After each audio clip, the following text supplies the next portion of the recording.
The movie begins in a ruined apartment. Cleaning supplies sit on a table. Someone has been here for a while. A Yakuza boss named Anjo sits wounded on the floor. He can barely move. The room is quiet, the kind of quiet that comes after something terrible has already finished. Kakehara is Anjo's most devoted enforcer. His cheeks are sliced open on both sides, held together with silver piercings. His mouth stretches wider than any human mouth should. He did this to himself, a permanent reminder that pain is the only language he trusts. Now watch how Kakehara handles a witness who talks too much. The man has been spreading rumors about the gang.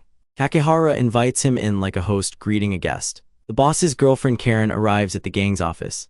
She walks in like she owns the place. She wants to know who took her man, and she's not asking politely.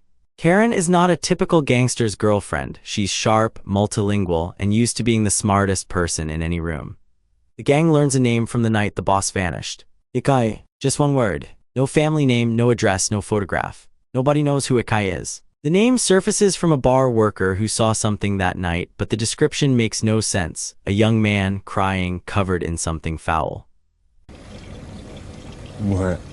간호가. 간호? 가오가 지어자리가. Jijai watches the chaos unfold. Remember his face, he is the puppet master behind everything. Every piece of information that reaches Kakehara, every clue that leads the gang in circles, passes through Jijai's hands first. He's been planning this for months, maybe years. Ikai has hidden razors in his shoes that deploy faster than the eye can follow.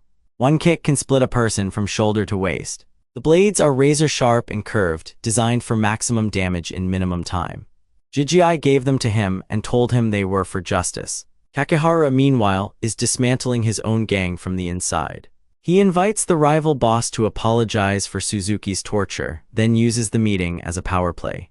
The rivals bow. Kakehara accepts, but the gesture is empty. He's already moved on to the next hunt. But every clue Jijai leads Kakehara deeper into a trap. Name here, a location there. Each one feels like progress. Each one pulls Kakehara further from his gang and closer to Ikai. Jijai is herding him like an animal, and Kakehara is too consumed by the hunt to notice the fence closing around him.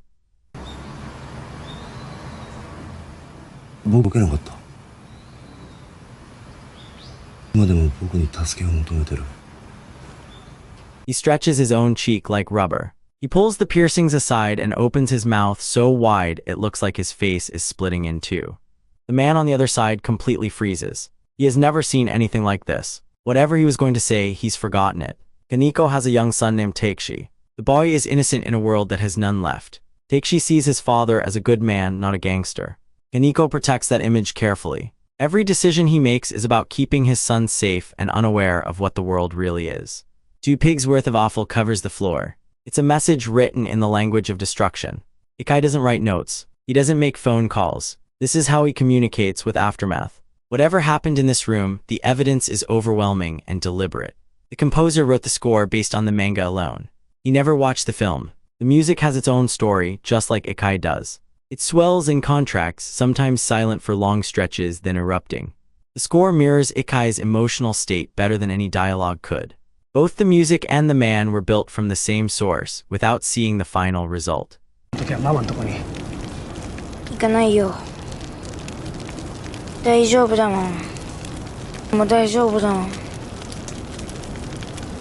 twins push him. They mock him. They try to trigger the rage on command. They've been watching him for Jijai, and they know exactly which buttons to press. They describe cruelty in detail, trying to stir the rage. Ikai trembles. His eyes go wide. The blades in his shoes twitch. But something holds him back, a thin thread of doubt that wasn't there before. And confusion is the one thing he has plenty of. Jijai designed him to function on rage, not on thought. But the thought is winning now. The doubt is louder than the trigger. And a weapon that thinks for itself is the most dangerous kind, because nobody, not even Jijai, knows what it will do next. The district is a waking nightmare, a fire once burned through it, and it feels like the ashes never settled. The streets are narrow, the buildings are cramped, the neon never stops. It's a place designed for losing things: money, identity, purpose. Kakehara fits here because he's already lost. Monetizing your movie content has never been easier. Upload your video, get a full recap and 10 shorts. Viralcade, link in the comments. lost the only thing that mattered to him, his boss and the pain his boss provided. そんなことしないよ。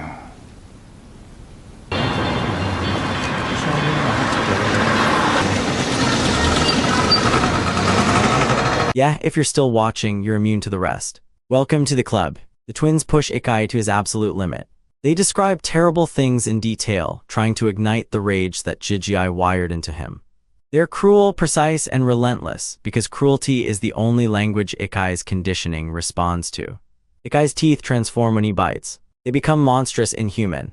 The director made this a visual effect, not a realistic detail. Ikai literally stops looking human in these moments. The weapon overrides the man. The teeth belong to something else, something Jijai built, something that was never supposed to have a conscience. Jijai lures Ikai to a tiny apartment. The space is so small the camera barely fits. The walls press in. The ceiling is low. It's a box designed for one purpose, to trap two people together and leave no room for escape.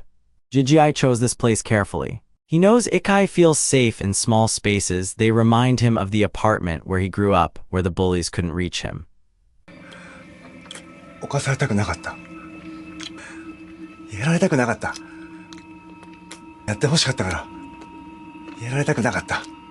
This is the trap. Ikai must face the one person who showed him kindness. Jijai arranged this on purpose. He knows Ikai's conditioning breaks down around innocence. A target he can hate, he can destroy. A child who trusts him, that's something the weapon was never programmed to handle. Jijai is testing whether the machine can override the man. He's betting it can. The blade cuts through Kakehara, but the man smiles the entire time. He doesn't want to survive, he wants to feel every second. His face splits open wider as the blade works through him. The pain finally arrives, the one sensation he's been chasing since his boss vanished. It's everything he hoped it would be. He shows Ikai a planted memory, Kaniko's son being hurt. The image ignites what's left of the rage. It doesn't matter whether it's real. It doesn't matter that Takeshi is the one person who was kind to him. The conditioning doesn't discriminate. It sees the image, reads the pain, and deploys. Ikai's face changes one last time. The tears stop. The weapon takes over completely. The clash is everything both men have been chasing. The sadist meets the crier, and neither walks away the same. Kakehara finally finds the pain that exceeds his threshold. Ikai finally loses the last thread connecting him to the person Jijai wanted him to be. They destroy each other in the most honest exchange either of them has ever had.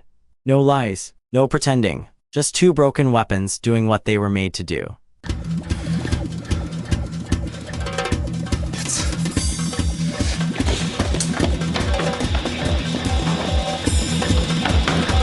Children play somewhere below. The sun shines on all of it.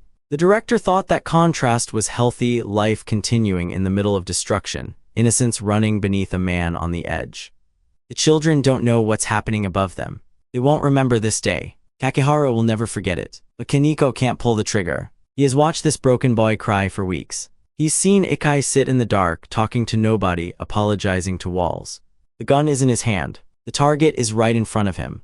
But his finger won't move. Something deeper than training, deeper than survival, is holding him back. Kakehara watches this unfold from the rooftop edge. His expression is one of pure wonder. Not horror, not pity, wonder.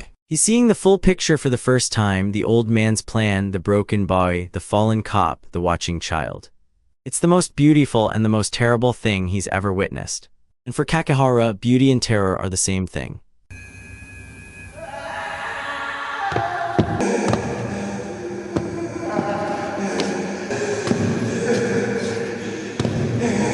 It's not a surrender, it's a desire. He wants to know what dying feels like. Every other sensation has disappointed him. Every cut, every burn, every piercing, none of it was enough. Maybe this will be. Maybe the fall is the one thing that finally exceeds his threshold. He leans forward with the same curiosity he brings to everything, completely, without reservation. The director chose that pose on purpose. He wanted Kakehara to leave the world looking like he was running forward. Not falling, not collapsing, running. Because in Kakehara's mind, that's exactly what he was doing, chasing the ultimate sensation and finally catching it. The pose is the punchline to a life spent chasing something that was always one step ahead. And in the end, the only pure thing left standing is a child who lost everything. Takeshi stands in the dark, watching, learning. The old man's plan is finished. But the cycle isn't. It never is.